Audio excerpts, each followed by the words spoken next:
में विधानसभा चुनाव के इस विशेष बुलेटिन में मैं आपका स्वागत करता हूं, क्योंकि आपको मालूम है कि विधानसभा के चुनाव होने हैं आने वाले नवंबर दिसंबर के महीने में। मध्य प्रदेश, राजस्थान, छत्तीसगढ़, तेलंगाना, है ना, और आपका मध्य प्रदेश, राजस्थान, छत्तीसगढ़, तेलंगाना, इन राज्यों में चुनाव होने जा रहा है। तो निश्चित रूप से काफ़ी चुनौतीपूर्ण चुनाव है ना। विशेष रूप से सत्तारूढ़ दलों के लिए चुनौतीपूर्ण है, और दूसरी चीज़ जनता जनार्दन यहाँ पे सत्ता परिवर्तन करती रहती है। एमपी का हाल मैंने आपको बता दिया है, एमपी में कांटे की टक्कर है भारतीय जनता पार्टी, और हम ये सर्वे आगे भी जारी रखा करेंगे। जैसे जैसे चुनाव नज़दीक आते जाएंगे, नेता लोग कुछ पार्टी आयाराम गयाराम करेंगे, छोड़ेंगे, आएंगे, पकड़ेंगे ना, ये सब चलता रहेगा। तो आप लोगों को और भी अपडेट इस पर मिलती रहेगी।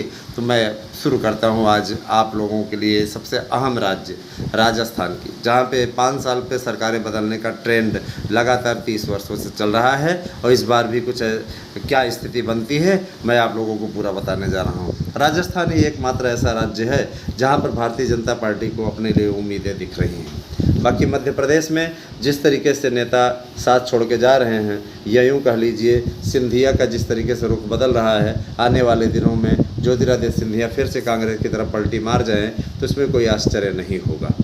क्योंकि जिस तरीके से दिग्विजय सिंह और कमलनाथ की बोली बदली है, और जिस तरीके से सिंधिया की बोली बदली है ना। सिंधिया का ये कहना कि भैया ऐसी बात है, हमारा क्या कहते हैं, उनके लिए कोई, उनसे हमारी कोई व्यक्तिगत दुश्मनी नहीं है, हमारे रिश्ते तब भी अच्छे थे, अभी भी रिश्ते अच्छे हैं, है ना। और सोनिया के साथ में जाके बैठना ये इंगित करता है साफ तौर पे कि सिंधिया का मन भाजपा में लग नहीं रहा है। और आने वाले समय में जैसे उनके नेता पलटी मार रहे हैं, जो साथ में आए थे सब छोड़ करके कांग्रेस में चले गए, उसी प्रकार से ज्योतिरादित्य सिंधिया भी भारतीय जनता पार्टी छोड़ करके कांग्रेस में सम्मिलित होने वाले हैं। ये हमारे आंतरिक सूत्र बता रहे हैं।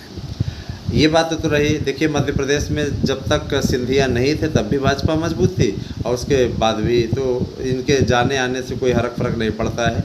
5-6 सीटों का फर्क पड़ा था, और इनके आने जाने से वहाँ पे कोई किसी प्रकार से मालवा रीजन के से आते हैं तो वहाँ पे एकदम स्पष्टता कोई समस्या नहीं होगी। टक्कर बराबरी की है, मजबूत टक्कर है।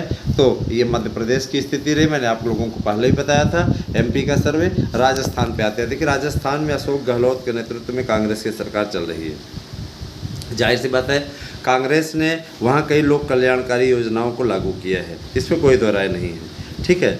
और लोक कल्याण कार्यक्रमों को लागू करने के पीछे सबसे बड़ी चीज़ ये कि देखिए, इस समय फ्री वाला अभियान अशोक गहलोत के नेतृत्व में चल रहा है। कांग्रेस में काफ़ी दिनों से एक लड़ाई चल रही थी सचिन पायलट और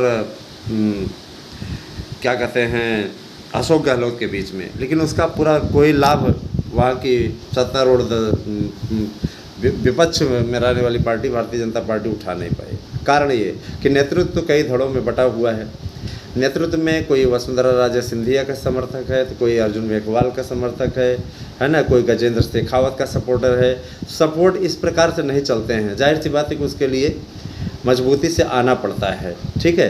तो जो सर्वे हो रहा है, ये एबीपी न्यूज़ ने भी ये सर्वे दिया हुआ था। हालांकि इस पे भारतीय जनता पार्टी को बढ़त इस चैनल ने दिखाई है ना, कि 101 से 119 सीटों तक भारतीय जनता पार्टी जीत सकती है। और ये मेरा सर्वे नहीं है, ये एबीपी न्यूज़ का सर्वे है। एबीपी न्यूज़ इस समय सर्वे काफ़ी दिनों से करा रहा है। तो एबीपी न्यूज़ पर इस प्रकार का सर्वे दिया गया। तो हम लोगों ने भी अपना इंटरनल सर्वे करवाया, है ना। पूरे कई एजेंसियों के सर्वेज देखने के पश्चात हम लोगों ने यह सर्वे देने का निर्णय लिया है। देखिए दोस्तों, ये बात तो सही है कि वहाँ मोदी के प्रति किसी प्रकार का कोई रोष नहीं है, लेकिन वहाँ की जनता का यह नारा लगाना कि मोदी तो उससे बैर नहीं, लेकिन राजस्थान की भाजपा तेरी खैर नहीं, ये अपने आप में आश्चर्यजनक चीज़ें रही। और देखिए, जाट आंदोलन, तो इस प्रकार की चीज़ों से माहौल बिगड़ता है। जब आपके पास एक मजबूत नेतृत्व उपलब्ध है तो वहाँ पे सामूहिक नेतृत्व में लड़ने की आवश्यकता नहीं है। वहाँ प्रधानमंत्री का चुनाव नहीं लड़ रहे हो, वहाँ पे आप विधानसभा का चुनाव लड़ने जा रहे हो, समझ रहे हैं ना। तो माहौल भांपने की आवश्यकता है। वहाँ पे सचिन पायलट जाके कांग्रेस से फिर से मिल गए। सचिन पायलट ने इनको एक मास्टर स्ट्रोक दिया हुआ था, चाहते तो उस पर ये ऑपरेशन कमल चला करके वहाँ पे सरकार बना सकते थे, लेकिन अशोक गहलोत के दबाव, कांग्रेसियों के दबाव और ये क्या कहते हैं इनके सही मैनेजमेंट न रख पाने के चलते सचिन पायलट को अपने कदम पीछे खींचने पड़े, नहीं तो ज्योतिरादित्य सिंधिया ने इनको पूरा सेट कर लिया था और ये कांग्रेस छोड़ करके भाजपा के साथ सरकार बनाने जा रहे थे।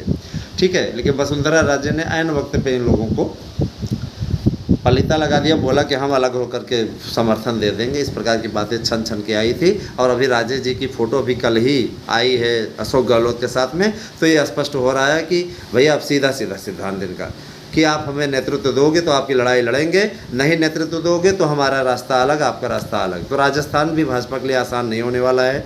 मेरे इंटरनल सर्वे के अनुसार बराबरी की टक्कर है, 100 सीटें भारतीय जनता पार्टी और 100 सीटें कांग्रेस जीत सकती है। अदर पार्टी कुछ भी नहीं हासिल कर पाएगी, ये बात एकदम तय है। आम आदमी पार्टी वहाँ गणित कुछ गड़बड़ कर रही कांग्रेस की, लेकिन बराबरी की टक्कर इस बार पहली बार ऐसी स्थिति किसी की भी सरकार बन सकती है। 100 सीटें कांग्रेस, 100 सीटें भाजपा, बराबरी की टक्कर है। और भाजपा की अगर एकजुटता रहती तो निश्चित रूप से आज सरकार भाजपा की बनने की ओर अग्रसर रहती आने वाले समय में। और हाँ, विधानसभा के बाद में लोकसभा का बता दें तो लोकसभा की 25 में से 25 सीटें भारतीय जनता पार्टी के हाथों में आ रही है, इसमें कोई दो राय नहीं है। क्योंकि देखिए निश्चित रूप से राजस्थान मोदी का बहुत बड़ा सपोर्टर है, तो इसमें कोई समस्या नहीं है। आप लोग देखते रहिए, अगली अपडेट हम छत्तीसगढ़, राजस्थान, मध्य प्रदेश तीनों के लेकर के आएंगे एक बार फिर से एक सर्वे के साथ में। तो आप बने रहें हमारे साथ में, तेलंगाना का भी आपको बताएंगे। साथ में जुड़िए दोस्तों, धन्यवाद, आप सभी दिन शुभ हो।